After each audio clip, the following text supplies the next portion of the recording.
थेंब थेंब थेंब थेंब थेंब थेंब गळत होतं. कसं थेंब थेंब गळत होतं. मळकं कुठलं होतं? कुंभाराच्या घरचं. आणि तिथंच एक जण घ्यायसाठी आला होता एक मळकं. जिथं मयत झाली होती तिथं ते मळकं घेऊन गेला. तिथं फुटलं जमलं असतं का? चाललं असतं का? नाही.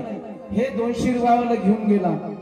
आता सांगा मळक्यातली माती एकाच ठिकाणची, प्रारब्ध सांगतोय तुम्हाला.